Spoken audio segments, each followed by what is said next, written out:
मुंबईत 10 नोव्हेंबर पासून जनगणना पूर्वचाचणी सुरू होणार। 10 ते 30 नोव्हेंबर पर्यंत पहिल्या टप्प्याची पूर्वचाचणी।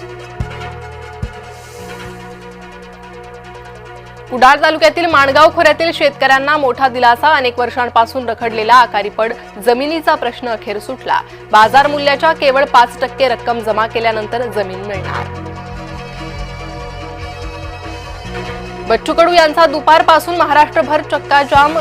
नागपुरात बच्चू कडू यांचे समर्थक एकवटले।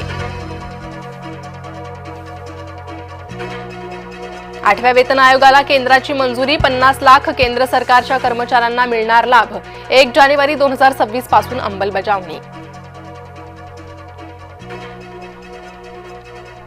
नोव्हेंबरमध्ये बँका 11 दिवस बंद। 5 रविवार आणि 2 शनिवार वगळता वेगवेगळ्या ठिकाणी बँका 4 दिवस बंद। वेगवेगळ्या राज्यांमध्ये एकूण 11 दिवस बँका बंद राहणार। पंतप्रधान मोदी 29 ऑक्टोबरला मुंबई दौऱ्यावर। मॅरिटाईम लीडर्स कॉन्क्लेव्हला करणार संबोधित। डॉक्टर तरुणीचा मृत्यू गळफास घेऊन झाल्याचं उघड। मयत तरुणीचा शवविच्छेदन अहवाल पोलिसांना प्राप्त।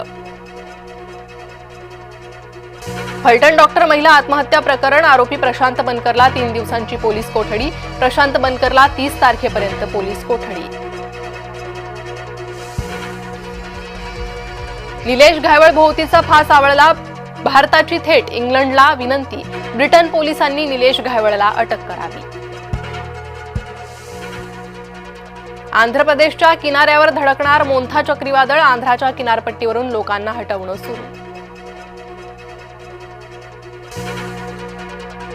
माओवादी संघटनेला मोठा हादरा। मोठा माओवादी नेता बंडी प्रकाशचं हैदराबाद पोलिसांसमोर आत्मसमर्पण। गेली 45 वर्ष माओवादी संघटनेत होता कार्यरत।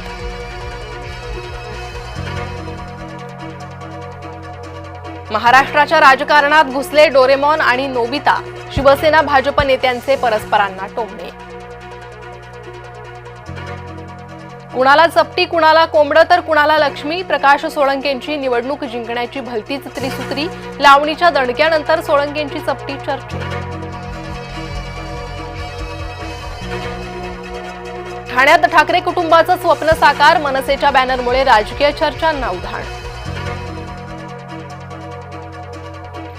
पुणे जैन बोर्डिंग प्रकरणाची पुढील सुनावणी 30 तारखेला। गोखले बिल्डर आणि ट्रस्ट दाखल करणार प्रतिज्ञापत्र। श्रीराम जन्मभूमी मंदिराचं काम पूर्ण। पंतप्रधान मोदींच्या हस्ते 25 नोव्हेंबरला होणार ध्वजारोहण।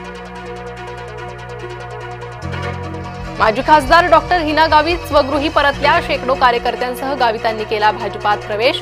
रवींद्र चव्हाणांच्या प्रमुख उपस्थितीत केला पक्षप्रवेश।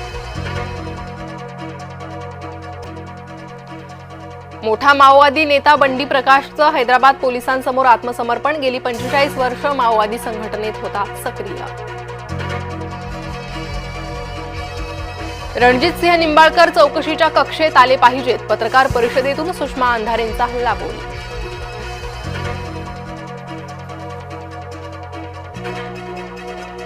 आरोप करणं सोपं, पण चौकशीशिवाय निष्कर्ष काढणं चूक। निंबाळकरांवरील आरोपांवर उदयनराजे यांची प्रतिक्रिया।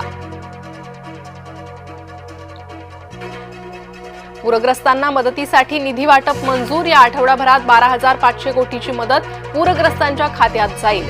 महाराष्ट्र मंत्रिमंडळ बैठकीत झाला निर्णय। उद्धव ठाकरे हा भस्म्या झालेला अॅनाकोंडा। शिंदेकडून ठाकरेंवर टीका। शहांना पाठिंबा। सोन्याच्या दरात 14,000ची घसरण। चांदीच्या दरातही 33,000ची घसरण। सोन्याच्या दरात 24 तासांमध्ये 5,000 रुपयाची घसरण।